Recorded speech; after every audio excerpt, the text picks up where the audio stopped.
Hi students, how are you? I hope you all are doing great. So I'm back with another new chapter, and this is the 8th chapter of NCERT science book of class 9th, and the name of this chapter is Force and Laws of Motion. So before going to start, just let me tell you that thumbnail देख के तो पता चल ही गया होगा कि आज कुछ अतरंगी सा होने वाला है क्लास में. बिल्कुल सही होगा, बट उससे पहले थोड़ा सा पढ़ाई वढ़ाई कर लेते हैं क्या. थोड़ा सा उसके बाद कुछ एक्सपेरिमेंट करेंगे ताकि कंसेप्ट अगर क्लियर होगा तो एक्सपेरिमेंट अच्छे से समझ में आएगा. राइट. सो चलिए शुरू करते हैं. ओके. सो सबसे पहले ये बात जान लो कि जो प्रीवियस चैप्टर में हमने पढ़ा था तो हमने क्या पढ़ा था? सिर्फ मोशन, रेस्ट क्या है, मोशन क्या है, स्पीड क्या है, वेलोसिटी क्या है एंड एक्सेलरेशन क्या है. राइट. और उसके आपस में क्या रिलेशन है. ओके. बट हमने ये नहीं पढ़ा था कि आखिर वो किसकी वजह से मोशन हो रहा है. I mean who is responsible for that motion of an object. I mean causes of motion. I mean किसके वजह से वो मोशन हो रहा है. राइट. सो इस चैप्टर में जो सबसे पहली बात पढ़नी है वो आप सबको पता है, and that is push and pull. So जब हम किसी अब कोई ऑब्जेक्ट रखा हुआ है, कोई बॉक्स रखा है या कोई बॉल रखा है, जब उसको हम ऐसे पुश करते हैं, ओके, तो मूव करता है. राइट. सो ये जो पुश एंड पुल है, इसको हमने फिजिक्स में एक नाम दे दिया और उसको हम बोलते हैं force. So we call it force. Okay. So force is push और pull acting on an object. ये फोर्स क्या है? पुश एंड पुल है जो किसी ऑब्जेक्ट पे एक्ट करता है. राइट. अब कोई ऑब्जेक्ट है, जब उसको हम ऐसे पुश करेंगे, ऐसे फोर्स लगाएंगे तो मूव करेगा. क्लियर. या फिर उसको जब हम खींचेंगे, ऐसे फोर्स लगाएंगे, पुल करेंगे, खींचेंगे तो मूव करेगा. राइट. बट आपने देखा होगा क्या होगा कि अब बहुत सारे ऐसे ऑब्जेक्ट है जिस पर हम फोर्स लगाते हैं और मूव नहीं करता है. क्लियर. लेट्स से कि हम वॉल पे अगर फोर्स लगा रहे हैं, ठीक है, वॉल पे ऐसे हमने फोर्स लगाया और वॉल मूव नहीं किया. सेम वैसे ही अगर कार रखी हुई है, बड़ी सी कार है या फिर बस है, उस पर जब हम ऐसे फोर्स लगाते हैं तो वो कार मूव नहीं करती है. ठीक है. तो ऐसा क्यों होता है? तो ऐसा इसलिए होता है कि यू नो जब हम किसी ऑब्जेक्ट पे फोर्स लगा रहे होते हैं तो सिर्फ हम अकेले फोर्स नहीं लगा रहे होते हैं. राइट. हमारे अलावा इस नेचर में बहुत सारी ऐसी चीजें हैं जो उस ऑब्जेक्ट पे फोर्स लगा रही होती हैं. ठीक है. Let's say for example wall हमारा ग्राउंड में है. ओके. अब ग्राउंड की वजह से वॉल पे फोर्स लगता है. फॉर एग्जांपल लेट्स से हमने ऐसे 10 यूनिट्स फोर्स लगाया वॉल पे. राइट. अब वॉल भी इधर से 10 यूनिट फोर्स लगाएगा. क्योंकि वॉल ग्राउंड में है तो ग्राउंड की वजह से वॉल भी ऐसे 10 यूनिट फोर्स लगाएगा. हमने ऐसे लगाया, वॉल ने ऐसे लगाया, फोर्स आपस में बैलेंस हो गया और वॉल मूव नहीं की. अरे बस में अगर कार रखी हुई है, कार पे से हम धक्का लगा रहे हैं, ठीक है. अब हमने जितना फोर्स लगाया कार पे, लेट्स से कि हमने 20 यूनिट्स लगाया, और चूंकि कार का व्हील ग्राउंड से कनेक्टेड है, ग्राउंड के टच में है और इसका मास ज्यादा है, तो उस पर एक फ्रिक्शन फोर्स लगेगा. अब फ्रिक्शन की वजह से कार अपोजिट डायरेक्शन में फोर्स लगाएगा. ठीक है. अब लेट्स से कि हमने 20 यूनिट्स लगाया, इधर से हमने 20 यूनिट्स लगाया और कार भी इधर से 20 यूनिट्स लगाए. दोनों फोर्स आपस में बैलेंस हो गए और कार मूव नहीं की. अब एक और एग्जांपल लेते हैं. लेट्स से कि एक बाइक खड़ी है, ठीक है. अब बाइक पे हमने फोर्स लगाया, बाइक को हमने पुश किया. अब बाइक भी अपोज करेगी, हमारे फोर्स को बाइक भी अपोज करेगी क्योंकि उसका भी व्हील तो ग्राउंड से कनेक्टेड है ना, तो वहां पे भी एक फ्रिक्शन लगेगा जिसके वजह से हमको अपोज करेगी. बट चूंकि बाइक का मास कम है as compare to car and bus, इस वजह से वो थोड़ा कम अपोज करेगा, थोड़ा कम फोर्स लगाएगा. लेट्स से कि हमने 10 यूनिट्स लगाया और बाइक इधर से 6 यूनिट्स लगाई फोर्स. ओके. अब इसमें क्या हुआ कि मेरा फोर्स ज्यादा हो गया. अब चूंकि मेरा फोर्स ज्यादा हो गया इसलिए बाइक मूव कर जाएगी. ठीक है. जिस डायरेक्शन में हम फोर्स लगा रहे हैं उस डायरेक्शन में बाइक मूव कर जाएगी. सो यहाँ पे फोर्स हमारा बैलेंस नहीं है, यहाँ पे हमारा फोर्स अनबैलेंस्ड हो गया. So with this examples we can say that force may be balanced और अनबैलेंस्ड. ओके.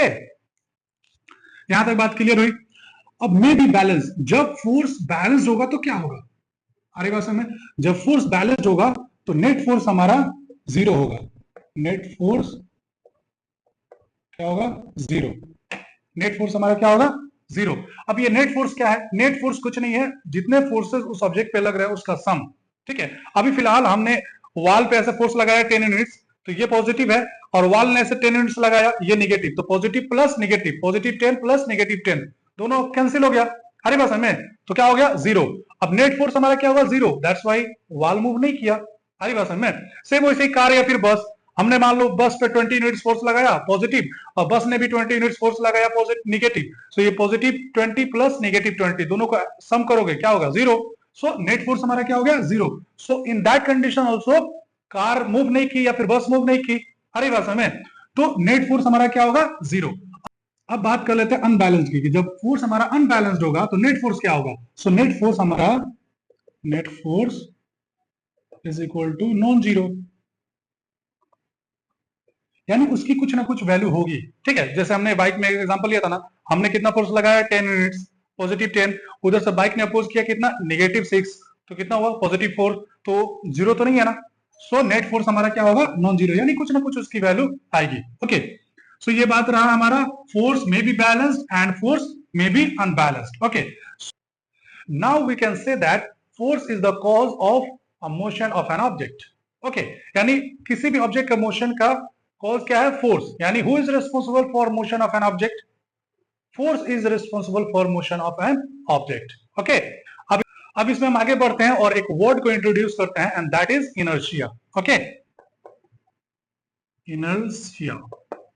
ठीक है, अब इनर्शिया क्या है भाई, इनर्ट मीन्स होता है कुछ नहीं करना, यानी आप जैसे हैं जिस स्टेट में आप हैं वैसे ही रहना। ठीक है, सो एक बात जान लो कि इस वर्ल्ड में ना, इस दुनिया में ऐसा कोई ऑब्जेक्ट नहीं है जिसके पास खुद में, यानी खुद में अपने आप इतनी ताकत है कि वो अपना पोजीशन या अपने स्टेट ऑफ रेस्ट या फिर स्टेट ऑफ मोशन को चेंज कर सके।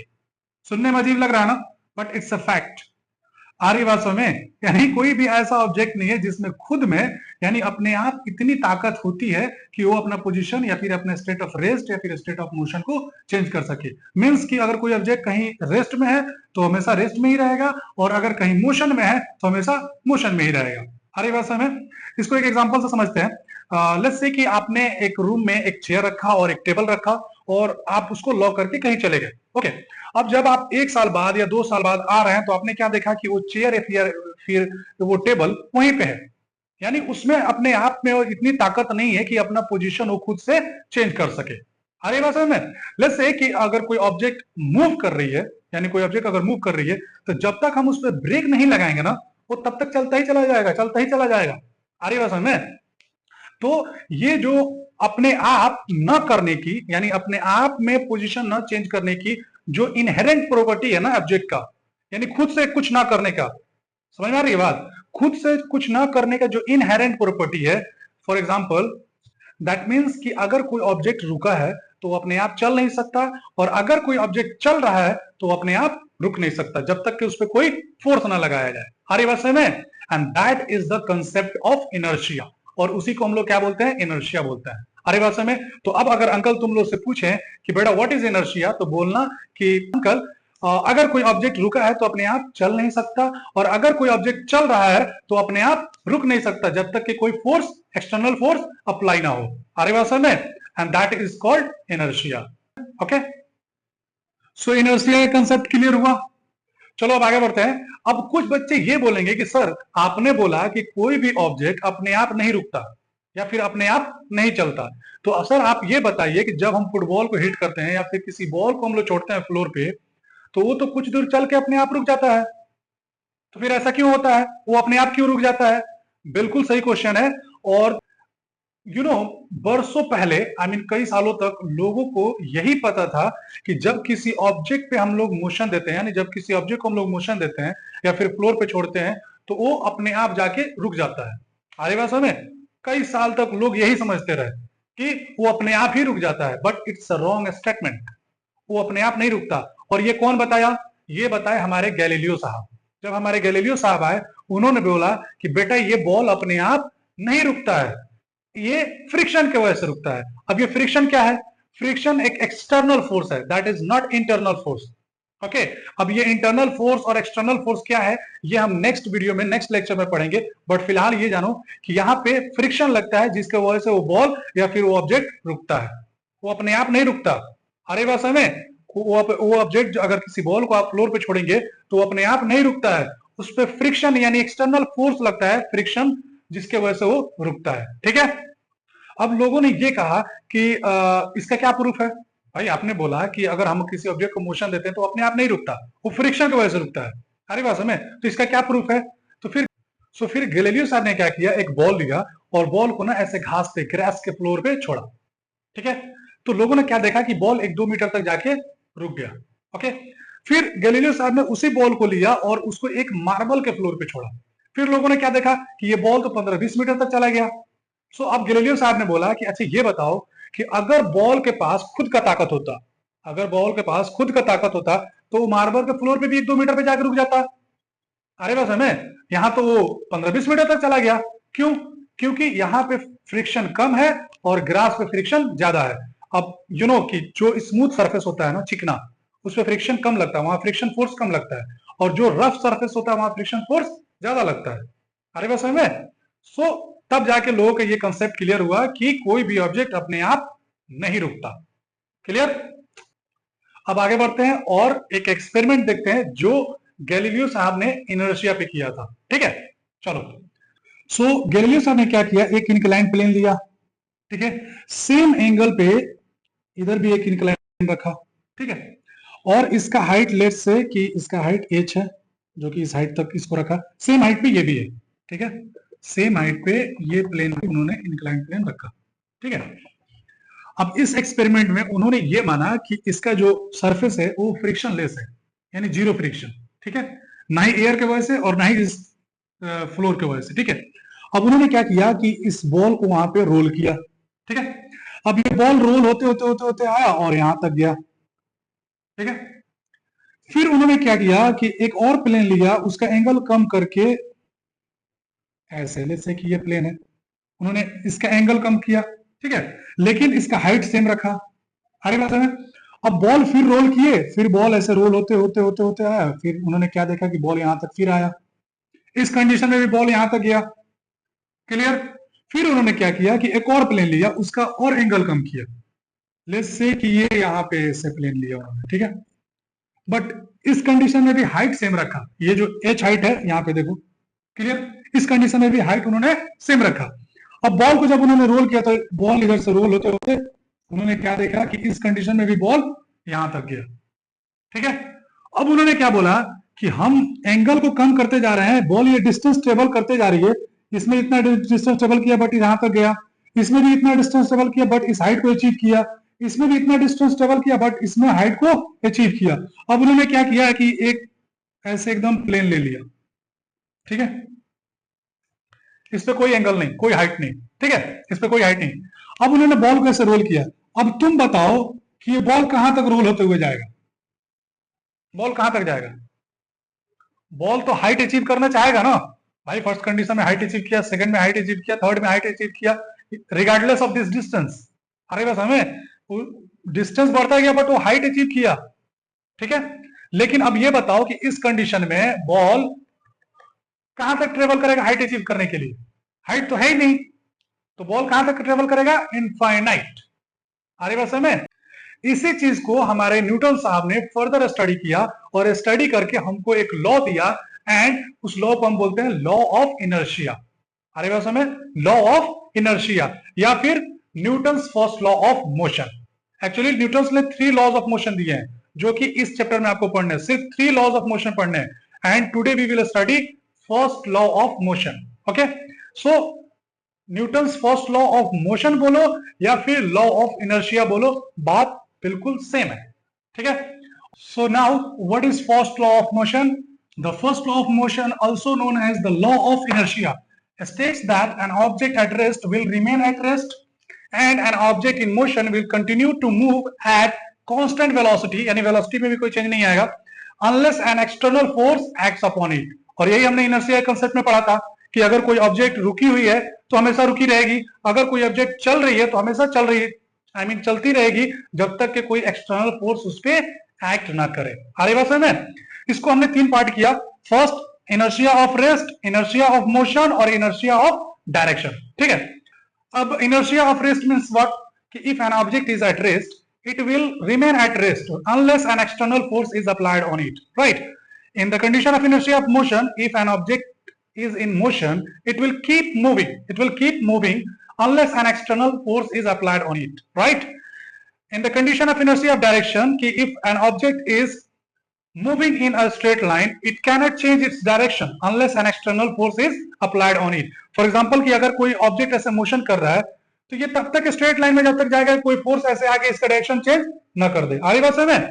सो ये रहा हमारा फर्स्ट लॉ ऑफ मोशन का कंसेप्ट और उसी को हम लोग बोलते हैं लॉ ऑफ इनर्शिया। अब हम कुछ रियल लाइफ एक्सपेरिमेंट देखेंगे जिससे हमारा कंसेप्ट और क्लियर हो जाए, ठीक है। तो चलिए देखते हैं। अब चलो इनर्शिया के कंसेप्ट को हम एक एक्सपेरिमेंट के थ्रू समझते हैं। अब चलो इनर्शिया के कंसेप्ट को हम एक एक्सपेरिमेंट के थ्रू समझते हैं। ठीक है, ये हमने एक ऑब्जेक्ट लिया जो आपको इनर्शिया के कंसेप्ट को समझाने के लिए, ठीक है, इसको चलो हमने रख लिया अपने हेड पे ऐसे। ठीक है, अब हम आपसे बात कर रहे हैं। ठीक है, फॉर एग्जाम्पल अभी हम आपसे बात कर रहे हैं तो ये ऑब्जेक्ट भी रेस्ट में है और मैं भी रेस्ट में हूं। ठीक है, अब ये ऑब्जेक्ट तब तक मूव नहीं करेगा जब तक मैं इसको कोई एक्सटर्नल फोर्स ना दूं। ठीक है, तो अब हम इसको एक एक्सटर्नल फोर्स देंगे और फिर देखते हैं क्या होता है। ठीक है, तो चलो हम एक एक्सटर्नल फोर्स देते हैं इसको। ठीक है, ये हमने एक्सटर्नल फोर्स दिया,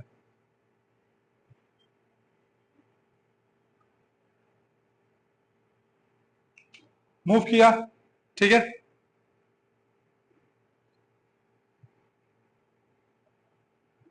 फिर से ट्राई करते हैं। ठीक है, चलो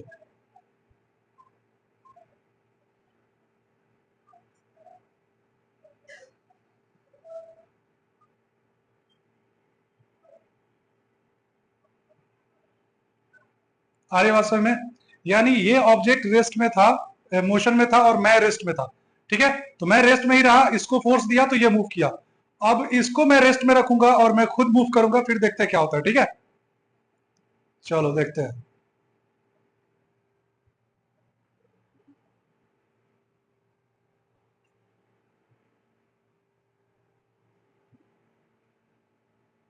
ठीक है, वो स्मूथ ना घूमने की वजह से थोड़ा सा टर्न हुआ, बट कंसेप्ट ये है कि ये तब तक रेस्ट में रहेगा जब तक कि कोई एक्सटर्नल फोर्स ना दिया जाए, और अगर इस पे फोर्स दूंगा तो मैं रेस्ट में हूं, अब मैं मोशन में होऊंगा तो ये रेस्ट में रहेगा। ठीक है, and this is the concept of inertia. Okay, thank you. अब हमने ये ग्लास ऑफ वाटर लिया। ठीक है, एक ग्लास लिया और इसके ऊपर हमने एक बॉक्स रखा। ठीक है, इसके ऊपर और भी कोई ग्लास रख सकते हो, आई मीन अगर तुम्हारे पास कोई और ग्लास है या फिर कोई और बॉक्स है तो रख सकते हो। इस पे हमने रखा ये लेमन। ठीक है, अब ये चेक करेंगे इनर्शिया को समझने के लिए कि अगर हम इस बॉक्स को मोशन देंगे, यानी बॉक्स को अगर हम हीट करेंगे तो क्या ये लेमन रेस्ट में ही रहेगा या फिर इस लेमन ये बॉक्स के साथ साथ भी मोशन में आ जाएगा। ठीक है, चलो चेक करते हैं। बॉक्स तो गया बट लेमन कहां गया? लेमन चूंकि रेस्ट में रहना, कोई भी ऑब्जेक्ट अगर रेस्ट में है तो रेस्ट में ही रहना चाहेगा ना, दैट्स वाई लेमन बॉक्स के साथ मूव नहीं किया और इस ग्लास में गिर गया। ठीक है, तो लेमन वाटर हेल्थ के लिए अच्छा होता है, तुम लोग भी पियो और मैं भी पी लेता हूं। ठीक है, वीडियो अच्छा लगा हो तो सब्सक्राइब करो चैनल को और लाइक करना ना भूलना। ठीक है, थैंक यू सो मच।